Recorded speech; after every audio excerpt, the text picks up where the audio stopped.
Assalamualaikum warahmatullahi wabarakatuh. Di sini saya akan menjelaskan mengenai proyek saya yang berjudul Sistem Controlling Pengendali Rumah. Sebelumnya perkenalkan, nama saya Octavia Dewi Suryatmaja dari kelas 2 CGTD nomor absen 21, NIM 194116020. Pertama, yaitu saya akan menjelaskan untuk uraian dari proyek saya. Rumah pintar merupakan satu sistem pengendali rumah yang memberikan kemudahan kepada pemilik rumah untuk mengendalikannya di kehidupan kesehariannya dengan menggunakan komputer. Dengan perkembangan teknologi seperti ponsel pintar yang sudah banyak dimiliki orang, serta perkembangan teknologi jaringan dapat digunakan untuk mengendalikan rumah. Sistem saklar lampu dan beberapa peralatan lainnya dapat diganti dengan menggunakan peralatan relay dan dikendalikan melalui peralatan microcontroller berbasis jaringan sehingga dapat terhubung ke ponsel pintar yang sudah terpasang program pengendali akan digunakan untuk mengatasi masalah tersebut. Oleh karena itu, perlu dibuat suatu sistem kontrol pengendali rumah serta sistem yang mampu untuk memonitor agar penggunaannya menjadi lebih efektif dan efisien. Internet sebagai bagian dari perkembangan teknologi yang sangat berkembang pesat di kehidupan masyarakat saat ini telah mampu digunakan sebagai media komunikasi dan kontrol terhadap perangkat dari jarak jauh selama masih terkoneksi untuk saling terhubung. Oleh sebab itu, maka dirancang sebuah sistem kontrol pengendali rumah. Diharapkan dengan sistem ini, kenyamanan dan keamanan rumah bisa lebih terjaga. Selanjutnya yaitu adalah konten yang akan kita bahas pada PowerPoint kali ini. Yang pertama yaitu ada tahapan penelitian. Yang kedua yaitu ada alat dan bahan. Yang ketiga rancangan sistem. Yang keempat data flow diagram. Dan yang terakhir yaitu adalah flowchart. Pada tahap pertama yaitu ada tahapan penelitian. Di sini untuk tahapan penelitian dimulai dari program start, lalu masuk ke studi literatur, selanjutnya proses perencanaan hardware dan software, selanjutnya proses perencanaan sistem, lanjutkan pada pembuatan alat, lalu proses pengujian. Dan selanjutnya jika sistem berhasil, maka akan lanjut kepada proses pengambilan data. Tetapi jika tidak, maka akan mengulang kembali ke proses perancangan sistem. Setelah proses pengambilan data, selanjutnya masuk kepada proses analisa, lalu proses pengambilan kesimpulan, dan terakhir program selesai.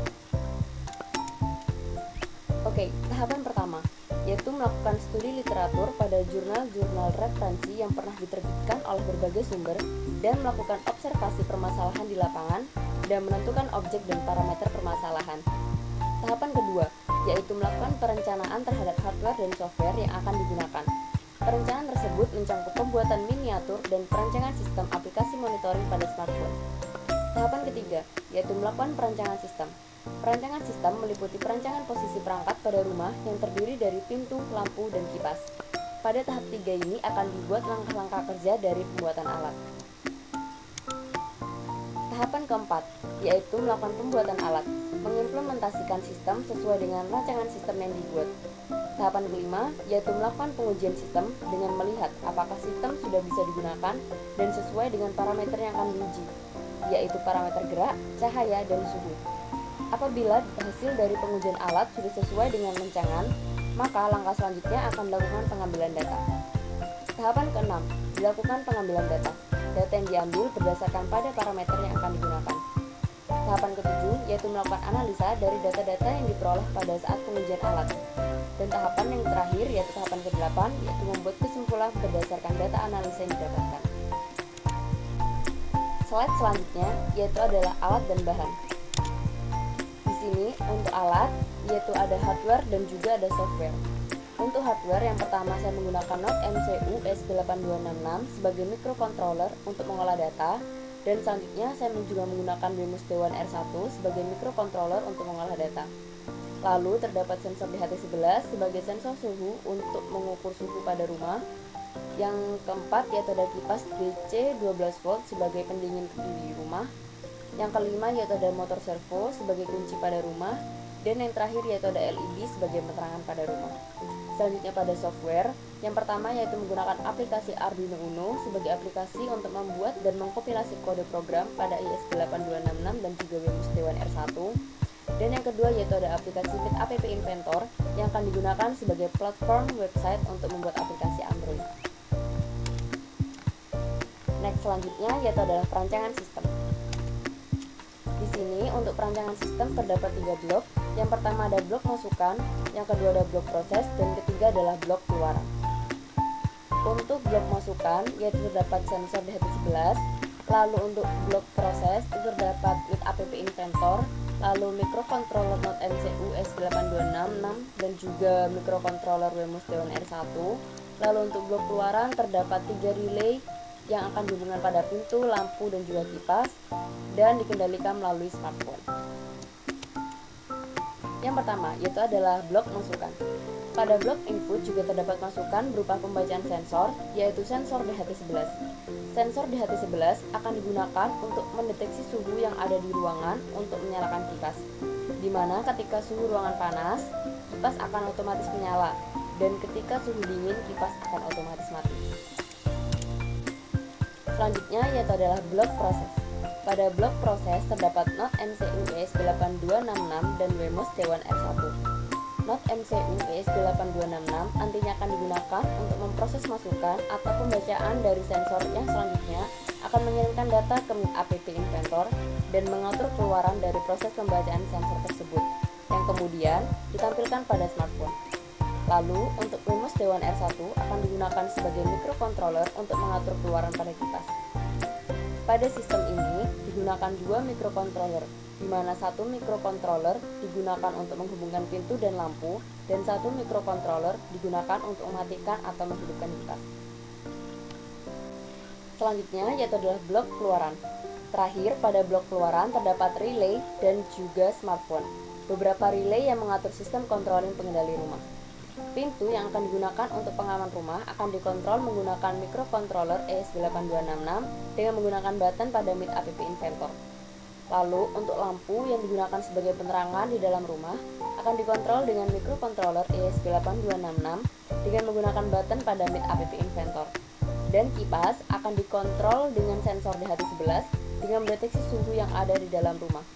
Sedangkan smartphone akan digunakan untuk mengontrol pintu, lampu, dan kipas sekaligus sebagai monitoring sensor DHT11. Slide berikutnya yaitu nomor 4, data flow diagram. Oke, selanjutnya pada data flow diagram. Pertama di sini yaitu ada sistem controlling pengendali rumah menggunakan sensor DHT11, yang mana sensor ini akan dihubungkan pada kipas dan dikontrol oleh user atau pengguna. Lalu untuk pintu dan lampu juga akan langsung dikontrol oleh user ataupun pengguna, yang mana user atau pengguna ini nanti dapat mengontrol semua pintu, lampu, dan kipas yang ada di rumah.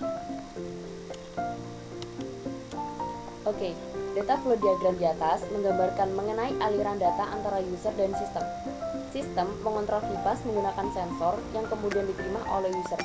Lalu pintu dan lampu dikontrol oleh user, di mana pengguna bisa mengontrol pintu, lampu, dan kipas yang ada di rumah sesuai dengan keinginan pengguna.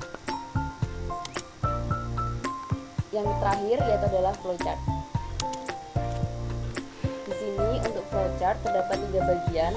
Yang pertama yaitu ada controlling kipas, yang kedua yaitu adalah controlling lampu, dan yang terakhir yaitu adalah controlling pintu.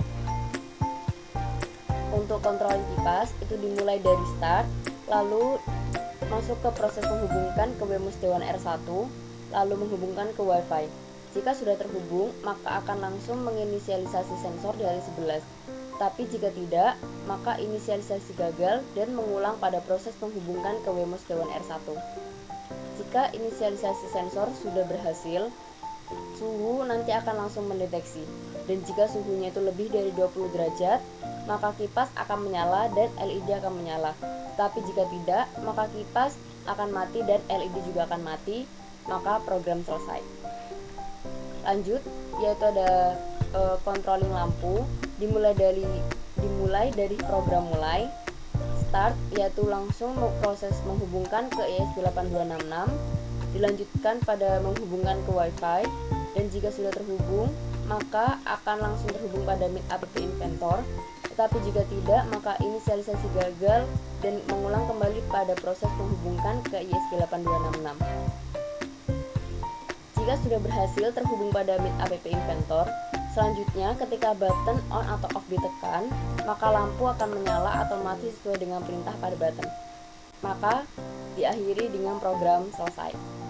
Selanjutnya yang terakhir yaitu adalah controlling pintu, dimulai dari program start.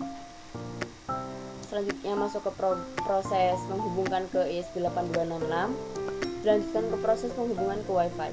Jika terhubung, maka akan terhubung langsung pada Meet App Inventor, tetapi jika tidak, maka inisialisasi gagal dan mengulang kembali pada proses menghubungkan ke ESP8266. Jika sudah terhubung pada Meet App, selanjutnya ketika button open ditekan, maka servo akan berputar sebesar 180 derajat dan pintu akan terbuka.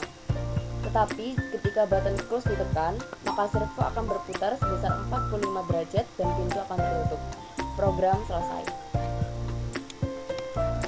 Selanjutnya yaitu adalah penjelasan mengenai flowchart. Yang pertama yaitu adalah controlling kipas.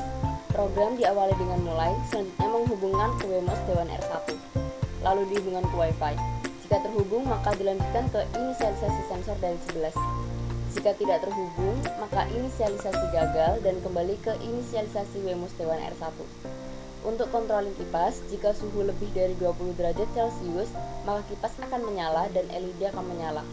Tetapi jika suhu kurang dari 20 derajat Celcius, maka kipas akan mati dan LED akan mati. Program selesai. Selanjutnya yaitu adalah controlling lampu. Program diawali dengan mulai, selanjutnya menghubungkan ke ESP8266, lalu dihubungkan ke Wi-Fi. Jika sudah terhubung, maka akan langsung terhubung pada Meet App Inventor. Jika tidak terhubung, maka inisialisasi gagal dan kembali ke inisialisasi ESP8266.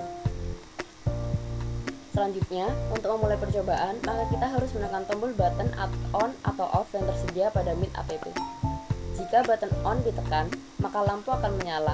Tetapi jika button off yang ditekan, maka lampu akan mati. Program selesai. Dan terakhir yaitu adalah controlling pintu. Program diawali dengan mulai, selanjutnya menghubungkan ke ESP8266, lalu dihubungkan ke Wi-Fi. Jika sudah terhubung, maka akan langsung terhubung pada Meet App Inventor. Jika tidak terhubung, maka inisialisasi gagal dan kembali ke inisialisasi ESP8266. Selanjutnya, untuk mulai percobaan, maka kita harus menekan tombol button open atau close yang tersedia pada Meet App. Ketika button open ditekan, maka servo akan berputar sebesar 180 derajat dan pintu akan terbuka. Tetapi ketika button close yang ditekan, maka servo akan berputar sebesar 45 derajat dan pintu akan tertutup. Program selesai. Oke, sekian presentasi dari saya. Terima kasih. Wassalamualaikum warahmatullahi wabarakatuh.